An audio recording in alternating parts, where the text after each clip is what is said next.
Hi, I'm Laser Weiss, and this is The Eye of the Storm. We live in America, land of the American dream. What exactly is the American dream, though? If you've grown up here, you've probably heard that phrase many times, but it's kind of just a vague axiom. Well, recently, political figures and media pundits have begun using that phrase a lot. Unfortunately, it's mostly in the context of the American dream is dead, by which they mean that it's not accessible to you or your children the way it was to your parents or grandparents. And they suggest we're going to have to make some fundamental changes to our society and the way that we live in order to ensure that the American dream is accessible to everyone. Well, if fundamental changes to society are on the table, then I really am going to need a clear definition of what exactly the American dream is and what exactly are the societal changes that are going to be necessary to ensure we all have access to it. So, if you Google the American dream is dead, you'll actually come up with dozens of articles and videos, and I found one by Crystal Ball and Sagar and Jetty of the Hills Rising podcast. As I've said, I think that they are very honest and sincere people who really represent the voice of the left and the consciousness of that part of the ideological spectrum. So I really decided that, you know what, let's go and hear what Crystal has to say in her own voice, and then let's discuss it. So without further ado, I'd like to bring you Crystal's own words. Here we go. Now, before I begin playing this clip, I just want to point out that obviously I'm taking a tiny piece out of context. I encourage you to go and watch the entire clip for yourself. It's always important to see the full context. But I don't think I'm misrepresenting Crystal. She clearly spells out what she believes the American dream is, and the name of the clip is The American Dream is Dead, Good Riddance. So I'm pretty sure I'm not misrepresenting her in saying that it's dead as well. But again, go watch it for yourself. So let's hear Crystal, in her own words, describe what she thinks is the American dream. An idealized notion that if you work hard and you play by the rules, you too can achieve the family, the house, the stability, and the consumerist trappings of the middle class life. I'm going to retranslate that for you, okay? It's an idealized notion that if you work hard and play by the rules, you will achieve success, wealth, and luxury. There is no other way to understand consumerist trappings of a middle class life, stability, house, family. All these things are essentially what we as Americans, who are pretty spoiled, are expecting to have if we live basic, honest, good lives. Flat screen TVs, nice cars, a beautiful house and garden, right? Consumerist trappings of the American middle class are what most people in the world can never even dream of having, right? And the essential notion that Crystal is telling you is you're never going to get it because the American dream is dead. And the government, and our corrupt government and our corrupt society has basically advanced to the point where you can never, ever achieve this dream. You'll never have it. Now, it's important to note that there's a second host on Rising, Sagar and Jetty, who is supposed to represent a different part of the political spectrum. And Sagar never pushes back against these essential claims. In fact, it's pretty clear that he agrees with them.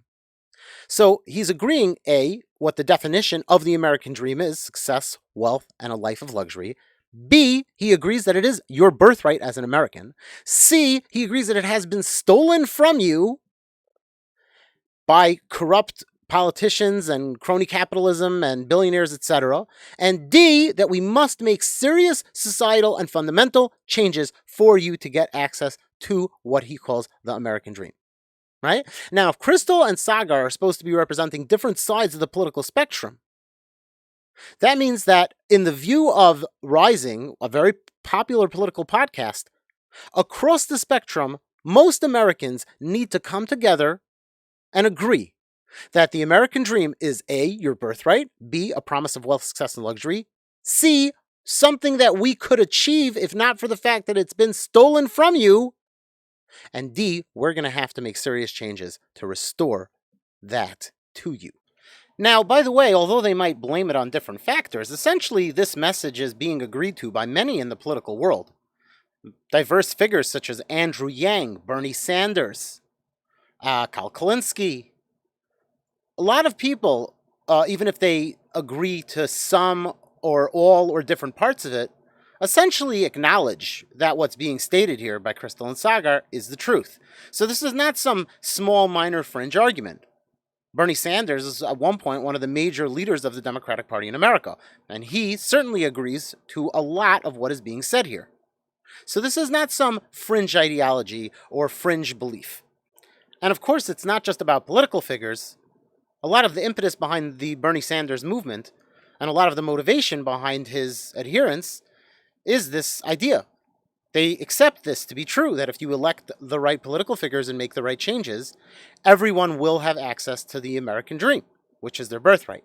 So this is a very serious political movement, political idea that we have to take seriously. But here's the problem. What these politicians are saying is true, and what I'm being told many Americans believe, doesn't at all match how I grew up. I grew up in America. I watched the same American television shows as every other kid I know my age. And somehow I failed to get this message from my parents and from my community that I had a birthright of wealth, success, and luxury, which is very strange to me, because apparently that's what these politicians are saying that they believe, and what many people are saying that they believe. So why didn't I get it? My grandfather, who came to this country after fleeing from the Nazis, had nothing. He lived in a tenement building in Washington Heights, and he was incredibly grateful to be American. He felt that America had given him a wonderful life. My father, who was born and raised in America by my grandfather, also had a pretty hard life, to be honest, worked very hard for a living. He also felt that America was an amazing, wonderful country. And yet, I never once sensed from either of them that they had this idea in their head, that being an American included a birthright of wealth, success, and luxury. So, did they miss the boat, figuratively speaking? What's going on? How did they fail to transmit this extremely American notion to me? And how come I didn't pick it up from my community either? Of course, we should never rely on our own personal experience to inform our worldviews, because, that's anecdotal. So I decided to look and see what people who were not brought up in the American way of thinking think about America, but who are still part of the American system. That group would be legal immigrants to America who came here and are part of our society. So I went and I looked on Google to find data about what do legal immigrants think about America and American culture. I was able to find this very informative article from migrationpolicy.org, What Immigrants Say About Life in the United States. Although this is one particular article, other articles had similar data sets, so this is not pulled out of nowhere. One of the most important things that in this article is where it says strong work ethic. Immigrants show deep commitment to the work ethic, once again reflecting a historically prized American value. A large majority think it is extremely important for immigrants to work and stay off welfare. That's fascinating. I think the more important one is the following. In focus groups, many talked about the stark reality that greeted them when they first came to the United States. The understanding that without hard work, their dream of America as the land of plenty would not come true. In the survey, 81% say a person has to work very hard in this country to make it. Nobody gives you anything for free. Wow, that does not sound, to me, like they believe in something called an American dream, which is a promise that if you just work hard and play by the rules, you are guaranteed success, wealth, and luxury. And guaranteed by who? 81% of respondents said a person has to work very hard in this country to make it. Nobody gives you anything for free. Nobody gives you anything for free means you could work very hard, you might not make it. If you work very hard, you might make it. Right? A person has to work very hard in this country to make it means to have a chance at making it. And making it, by the way, is not the house, the family, and the consumerist trappings of the American middle class. I apologize, but no, sir, that is not what those words mean. No, sir. So how is it possible that 81% of immigrants, the vast majority, who have come to this country, they're here legally, they're part of American society, and they'll say to you, yeah, the American dream is amazing. It's wonderful. And by the way, lest you think I'm exaggerating, if you look further down this article about making the U.S. home, the vast majority of immigrants are extraordinarily happy to live in America. And 80% say the same 80%, by the way, before, who said you have to work extraordinarily hard in America, say the U.S. is a unique country that stands for something special in the world, which, by the way, is a beautiful thing to know that 80%, the vast majority of immigrants who come to this country and make America their home, say that America is a unique country that stands for something special. I agree. So how is it that all these people who have made America their home, who are living here and being part of our society, how is it that none of them said, hey, as an American, I have a right to a life of success, wealth, and luxury? Why aren't any of them, I shouldn't say any, but why is it that the vast majority of them do not feel that way? I think this should raise a lot of questions for us. First of all, for people who are living in that community, and for people living in my community. I grew up in America. My friends grew up in America. Most of the people I know were born and raised here. For all of us, what do we define as the American dream? Like the immigrants, and again, like most of my community and the people I know, I believe there is something very special and unique about America. What is that? That seems like an important question that we should need to answer. And I think it deserves taking the time to answer it properly, which I plan on doing.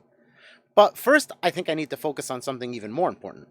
To understand what I'm about to say, realize that what Bernie Sanders and many people on that part of the political spectrum want, and Joe Biden and Kamala Harris are listening, and they have openly said that they're considering different aspects of this, is a complete and fundamental restructuring of the American government. They'll tell you it's not. But let's think for a second. Let's use our brains. If we say to the government, you are now in charge of healthcare, that gives the government an incredible amount of power that it never had to regulate and restrict how we as human beings interact with each other. They can determine whether or not you should be eligible for certain healthcare benefits for certain types of surgical operations. They will be allowed to make that determination, and they will look at other countries that have government-controlled healthcare. They will. They're asking for a complete government takeover in the arena of higher education. They want college to be either federally funded directly or completely free, that universities should just be supported by the government and students should just be allowed to walk in and out. Again, it changes how we interact with each other and the government in a very fundamental way. It gives the government incredible and immense amounts of power. And that's really a completely different reality than we've been living in until now. Now, those are just a couple of examples. There are many more. There are many ways in which that part of the political spectrum in America genuinely wants America to be fundamentally changed from what we are currently used to and what we think of as normal. For many Americans, however, they're just not paying attention because it's unimaginable that that could be what they're asking for. But it is. And so now the question becomes, what could possibly justify asking for such fundamental change? I mean, you're talking about the kind of changes that we would expect to be asked for if the country was broken completely. I'm not saying America doesn't have a lot of real problems. It does. Every country, every civilization ever since the beginning of the history of mankind has been plagued with very serious problems.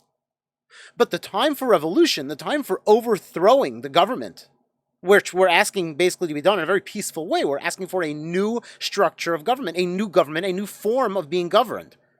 That generally occurs if things are so fundamentally broken that they simply can no longer continue, right?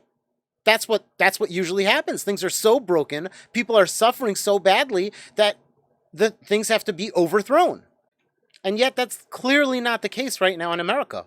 All we need to do is look at other countries and what was happening there right before their governments were overthrown in bloody revolutions, and we can see that that's simply not what's happening right now in America. So what could possibly be the justification that is being stated by these political figures for demanding that we completely change the way our government works? Try and imagine for a moment that you grew up in a reasonably lower middle class household with an unremarkable life. And then one day there's a knock on the door. You open the door and two gentlemen walk in and they begin to tell you the most incredible story. It turns out that you are actually a prince of a different country. A group of usurpers who didn't like the way your father ruled, spirited you away at birth, killed your father, and took over the country. You had been denied your birthright as a king. You should have had an amazing, super great life of kingly luxury, but it was stolen from you. Now, these people say, your allies have waited until you grew up, and they're ready to stand behind you and retake your kingdom. So you go. You arrive there. And what do you find? A reasonably well-run kingdom with, upper class, lower class, societal problems. There are issues. Nothing too crazy. Things seem rather peaceful. Would you say, you know what, guys, let's shut this whole thing down? I mean, honestly, it's true that they stole my birthright and my kingship, but, things seem pretty okay. I don't want to rock the boat. Of course you wouldn't say that. They stole from you. They took your birthright. You would do anything to get it back. What about justice? What about righteousness? And of course, you would promise yourself that you would be a benevolent ruler. Of course, you would know that you would do what was good and what was right. These people were evil, and they had to be taken away, removed from power, overthrown. Of course. And you'd be right. I think many people would agree with you. So it should come as no surprise that that's what people on the political spectrum, pundits, media personalities, have in fact been saying for many years. They've been saying to so many of the people in America that this country, the wealthiest country that's ever existed, the most powerful country that's ever existed, absolutely has a birthright to its citizens of wealth, success, and luxury.